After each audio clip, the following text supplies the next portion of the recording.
Who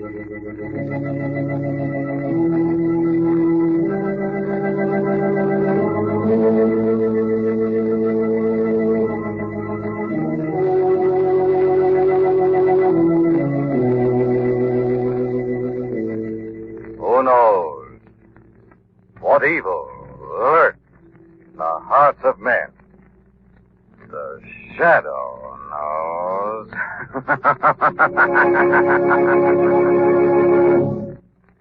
Once again, we bring you the thrilling adventures of the Shadow, the hard and relentless fight of one man against the forces of evil. These dramatizations are designed to demonstrate forcibly to old and young alike that crime does not pay.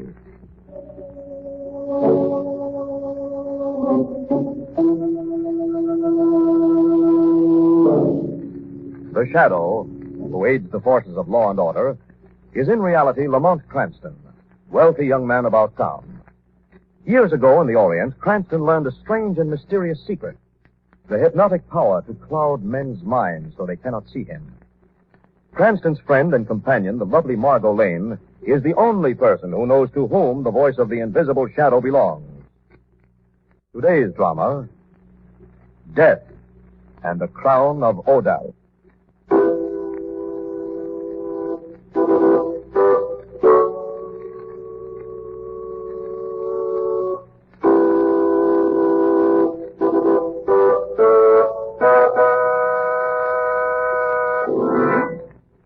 On a morning of glittering ice and blue water, 1,200 years ago, the followers of Odalph, the Avenger, were assembled on the shore before a long-prowed warship to witness the funeral of their king. The body of the old Viking chieftain lay in state on deck as the spokesman raised the jeweled crown of kingly power and placed it upon the head of Odalph. Then raised the ship's anchor and set the Viking monarch afloat upon the wide, uncharted seas. Perhaps Phoenician pirates sighted the Viking ship as it drifted across the Aegean, or a Byzantine galley boarded it in the open Atlantic. At all events, the crown of Odalph turned up down the centuries on the markets of Paris and Amsterdam and Brussels, and men paid high price for it in blood and death.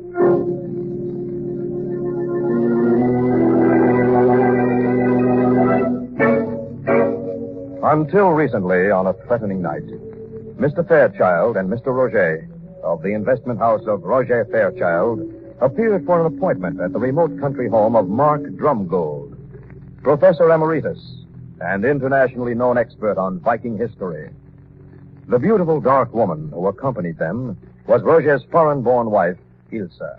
It was good of you to see us, Professor. I am sorry I have postponed the meeting as I have, Mrs. Roget, gentlemen, but I lead a retired life and I find it difficult to cope with even the best of company. Yes, we quite understand, sir. But I think you'll find our business very intriguing. You see, Professor, our firm has come into possession of the crown of Odalph. The crown of Odalph? You have heard of it, of course. Why, yes, Mr. Roget. The crown of a 7th century Norse king, I believe. Exactly. It was actually my idea to come here, Professor. I persuaded my husband and Mr. Fairchild that if you would give us a documented statement of the authenticity of the thing, it would allow us to ask a higher price when the time came to sell. Of course. When may I see the crown? At once, sir. We have brought it along. It's here in this case. There. The crown of Odalph. But how could you have been so foolish as to carry this priceless treasure around in the night without protection? Oh, we have protection, Professor Drumgold. Protection of secrecy. No one in the world has the slightest idea of the thing's whereabouts or its worth. And therefore it will be perfectly safe to leave it with you for a few days, as long as you may need it. You will undertake the job of appraisal, Professor Drumgold? Indeed, Mrs. Roget. I am most intrigued. Oh, excellent. Come along now, gentlemen, and let the professor work. Yes, good idea. Sir? I will phone tomorrow. Very good, sir. Thank you. Thank you, sir.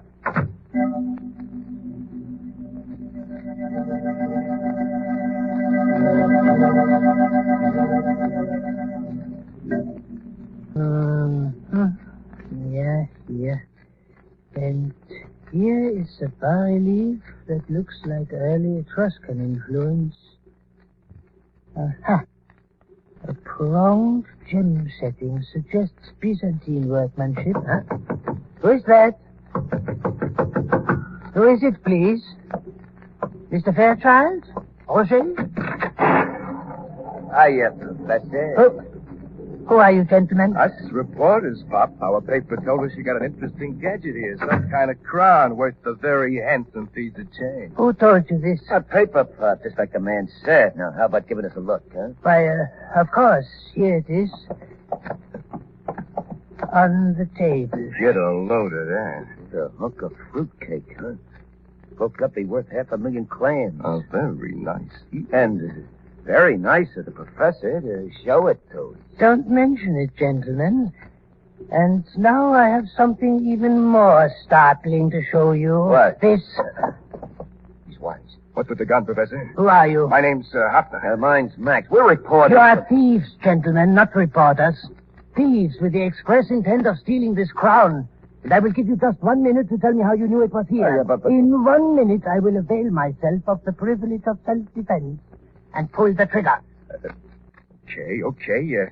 We got a phone call. A call from some guy who told us the crown would be here before midnight. Impossible. No one knew. Oh, this guy knew on the level. Said the crown used to belong to him. Named something like Rodolph or Odalph or...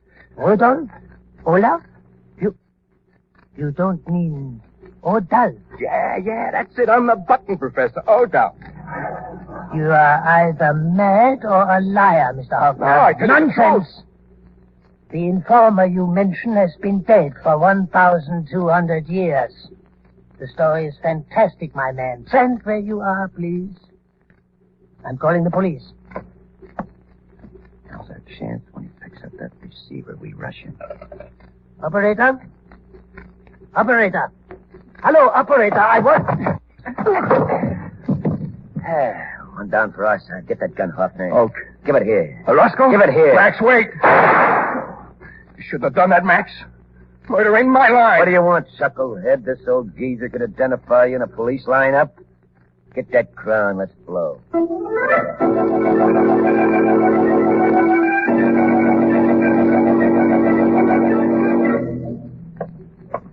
All right, here's the hotel room. Now keep the dingus under your coat until we're inside. Okay, Max. All I gotta say is I wish you hadn't... Are you the Messieurs Max and Hoffman? Hey, who the... What are you doing in here? The bellboy was kind enough to let me... Yeah, he's a very kindly punk. Now, what do you want? I'm sorry to intrude, but the crown of Odalph, a rare 7th century relic, was stolen half an hour ago from the home of Professor Mark Drumgold. What? How do you know that? Well, you see, my name is Roger of Fairchild and Roger, and I own the crown in partnership with my wife and Mr. Fairchild. So? I received a somewhat mysterious phone call a few moments ago. The gentleman did not give his name, but... A deep voice? Yes. Strange voice. Weird. Far away. Hey, the same tomato that called us. What goes on Shut up. here? What did he say to you? Well, he said that you two might be able to help me locate my property. Could you? It means a good deal, you know. I can imagine. Sure, we might be able to do business if you want it back bad enough. Sure, sit down, Roger. Sure, we'll have a nice long talk. Oh, well, that's very kind of you. However, some friends of mine drove me over from my apartment, and Mr. Cranston and Miss Lane, they are waiting downstairs in their car. Perhaps I could invite them up? Don't invite nobody up. Now, what's it worth to you to get that crown back? Oh, a great deal, a very great deal. Not only the material loss, there's also the matter of principle. What do you mean by that? I mean that if I can catch the thieves, I shall prosecute to the extreme letter of the law. Oh, yeah? Oh, too bad you said that, Roger. Why? Guys, you're talking to him right now. What? Put up the gun, Max. Gentlemen, please. Pack our stuff up, and then we'll get on with the fire escape and head for the beach hideaway. Max, wait. This is number 2. You heard me. Yeah. Oh, what are you going to do? Guess.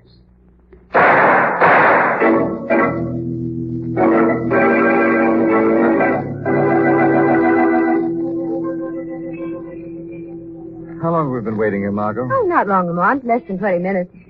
Patience, you know, is a great virtue for a young man to learn. I'm not impatient. No? I'm getting worried, that's all. Why? Something may have happened. Like what, for instance? I beg your pardon. I'm the manager of this hotel. Were you with the gentleman who went up to suite 1109? Yes, we brought him over. We're his weekend guests. What? We just found him on the floor of the bedroom. Shot to death. No. Like that, for instance. Come on, Margot.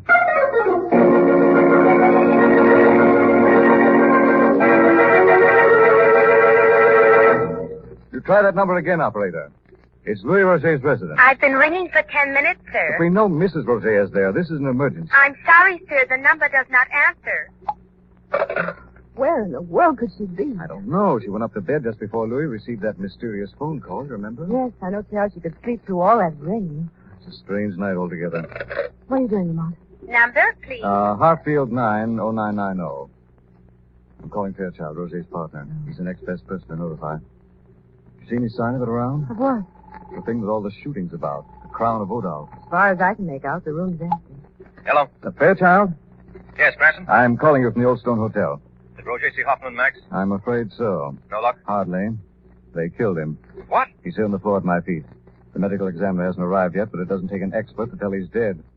Well, then they're thieves and killers. It's all too obviously. This is horrible, Cranston. It's particularly for poor Roger. Well, I'm not sure he's the only victim. What does that mean? I've been trying to get Professor Drumgold on the wire for the last 3/4 of an hour. No answer? None. Of course, he may have stepped out. No, not Drumgold. I know him. He never leaves his house after dark. Well, then all I can say is that Max and Hoffman... Yes, I know. Don't waste time putting it into words. Margot and I'll hop over to his place right away. Cranston. Yes? We'll have to do something about her first. Her? Who? Ilsa, Mrs. Roger. Where is she? Called me a little while before you rang up. Yes? She told me a strange story. Seems she woke up and saw an ancient white-haired man standing at the foot of her bed. Nightmare? No, I don't think so. The old gentleman gave her some very practical information. Such as? An address on High Beach Road. Yes? Where, he said, she'd find the Crown of Odalph. And? I tried to get her to wait. I promised to join her at once. You mean she went there alone? That was her plan. Well, couldn't you have prevented that? Well, I tried. I pleaded, but Ilsa's a headstrong woman. She's not afraid of anything that walks. What was the address? 16 High Beach Road. 16 High Beach. I was trying to contact you before I went after her, Cranston. All right, Fairchild, this is no time for talk. I'll call back later. Now, let's go, Margot. Where? Number 16 High Beach Road, where I think we'll have the social distinction of meeting the Messieurs Hoffner and Max Incorporated.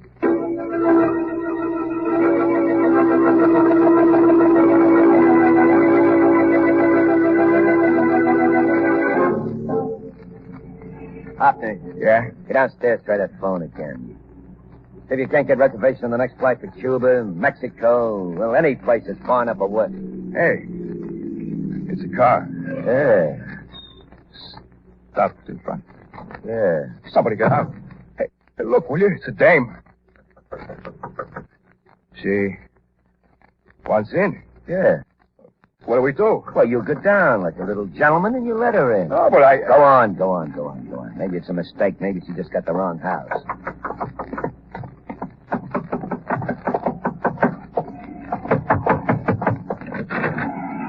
Is this number 16 High Beach Road? Yeah. Yes, ma'am. You looking for number 16? I am. How'd you get the address? Most peculiarly. I was asleep not half an hour ago, and I woke up to see an old man in the shadows of my room. A very old man. White-haired, lean, but very erect. Regal. Huh? Like a king. Oh. He told me to come here, then turned and walked away and practically seemed to vanish. Why did he say for you to come here, ma'am? To find the crown of Odalph. Oh. Interesting the way you say old. It was? Yes. I think you're going to say quite a few interesting things to me. Why? Because if you don't, you have a very short life expectancy. Put down the gun. Put it down here. Not on your life. I bought the crown on the legitimate market together with my husband, Louis Roger, and his partner, Fairchild. I don't intend to take this, though. Go easy. I'm going to count 3. Before I finish, you're going to have told me where the crown is. If you don't tell me, I promise you that will be the very last mistake you ever made. Please. 1, 2... Mrs. Roger. Mrs. Roger. She's dead. Max. She's dead, too. Yeah, so what do you want us to stand there and let her plug you? It's too much. Too much blood. Too much. I can't take this, Max. It ain't for me. Tighten up I your gun. can't. We're in this up to the waist. We have us with murder and murder and more murder. It's like we're cursed. If we cut that diamond stud of ding it, we're cursed. What's the matter? You afraid of the No, cops? ain't that. So? I got a feeling we're We're dealing with something here. Worse than cops. What? I don't know, Max. I don't know. I don't know.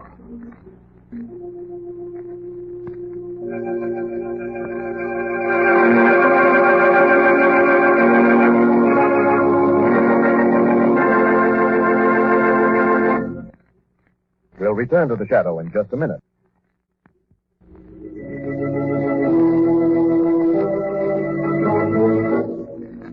Ilse Roger had come to the house on High Beach Road, seeking the crown of Odalph, and finding death. A few moments later, Lamont and Margot drew up in front of the darkened hideaway.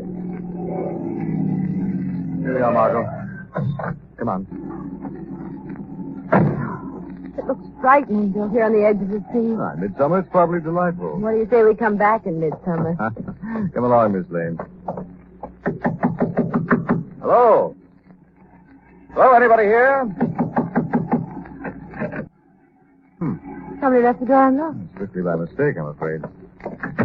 Wait, I'll find the light. There we are now. Mark, look. Where? There, the foot of the stairs. The lady's purse. It's Ilse Roger's. Pick it up, Margot. Margot, why don't you pick it up? It's got blood on it. Oh, Mark. Ilse! Where is she? Ilse! Ilse! We won't find her. I know it. Easy now, Margot. Well, at least we found this. What? Telephone. Who are you calling? Local police. Might as well make arrangements for getting out of this alive ourselves.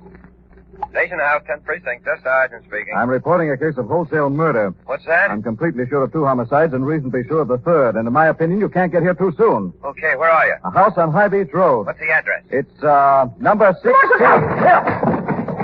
Lamont! Cut the screeching, lady. Cut it out. Lamont! Hey, what goes on I here? come down here to phone the airport again. Here's the guy pulling the police station. What, you get the call through? Did he? Please. Has to be, lady. Did he get that call through? Yes. Is he lying? No, I heard him say High Beach Road just before I let fly with a chair. Why didn't you let fly sooner? Because I'm cracking up, that's why. I'm conking out with this whole thing. Let's get out of here, Max. Blow out. There's no reservations anywhere. The trains are full. The planes are all We'll packed. take this guy's car, the one I drove up in. It'll be red hot in 2 hours. When it gets too hot, we'll ditch it, steal another one. One way or other, we'll get to the border. Yeah, get to the border. Sounds like a good deal. You got the crown? It's right here. Top of the sideboard.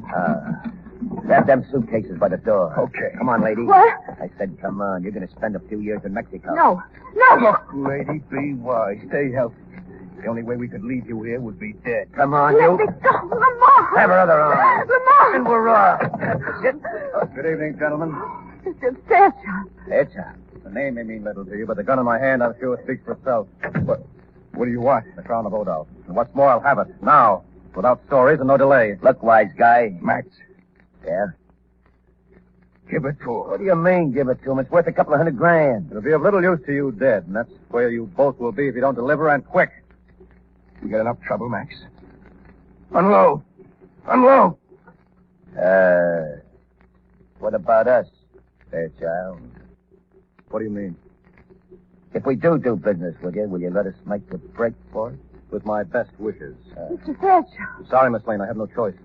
I'm lucky to hold the upper hand for a moment with these 2 professionals. It's a deal, then. A deal. Here, take your jewel-studded headache and let us out of here. Come on, hot man.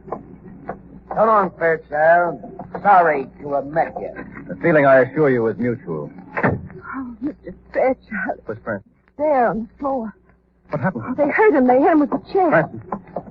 Francis. Is it serious? I can't say how serious, but he's most distinctly unconscious. The best we can do is to... Listen. You hear that? Yes. Think they're coming back? It's possible they reconsidered. But they're going to walk straight into trouble if they have. Be careful. Hoffman? Max? I can't see you, but I hear you. First one to show his face is going to get... Fairchild, no! Oh, no.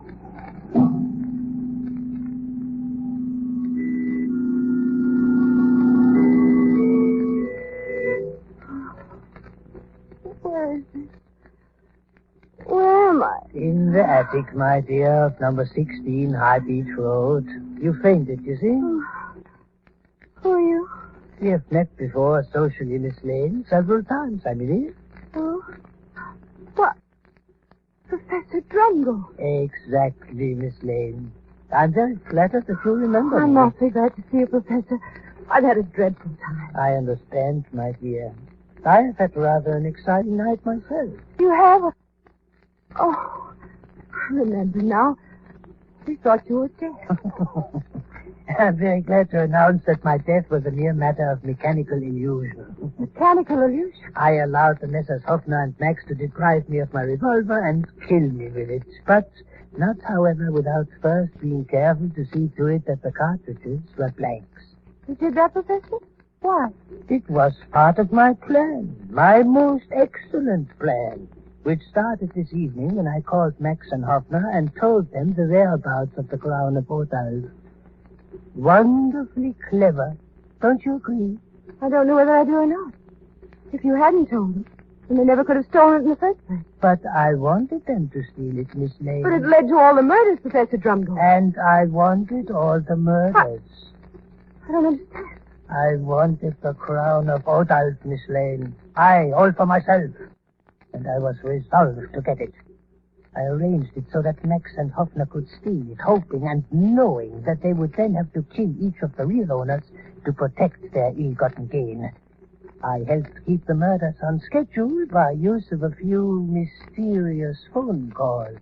And I must say I was lost in admiration at the success of my strategy. No. Oh, but yes, Miss Lane. Of course, the ending had been planned differently. I had hoped that Max and Hoffner would keep their courage up long enough to kill Fairchild, too, as well as Roger and his wife.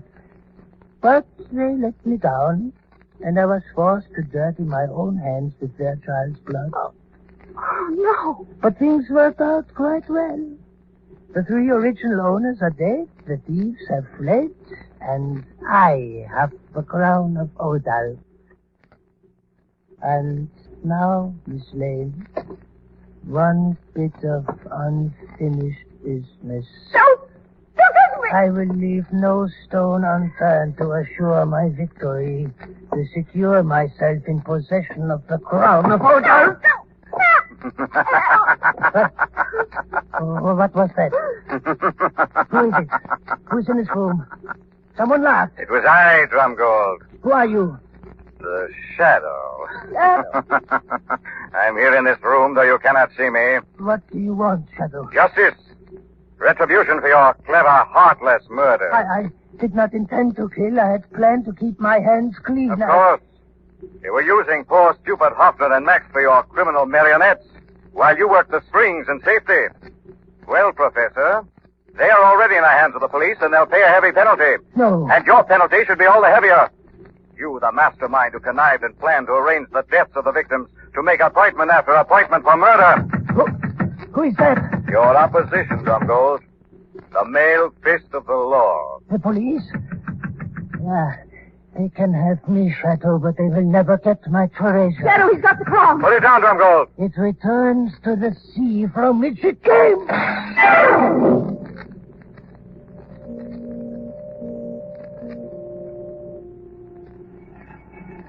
You say Drumgold threw the crown out the window, Mr. Cranston? Yes, that one, just up there. Just before your men broke in, Lieutenant. You must have given it a terrific key. We can't find it anywhere. Should be right here on the beach, under the window. Perhaps the tide carries it out. Doesn't seem likely. We'll start dragging the shore for it as soon as it's light. Good idea. Well, good night, sir. Good night. Good night, Miss Lane. Good night. Come on. Yes, Margaret. I don't think it's possible that he threw it out to sea, do you? Frankly, no. Then where is it? It's almost as if somebody spirited it away. What was that? Came from over the water. You know what it sounded like? Foghorn? Hardly. Freighter whistle? Not a bit. It's eerie and majestic, Like trumpets of an ancient Viking king putting out to sea. You know what I think, Margot? What? I think we both need a really good night's sleep.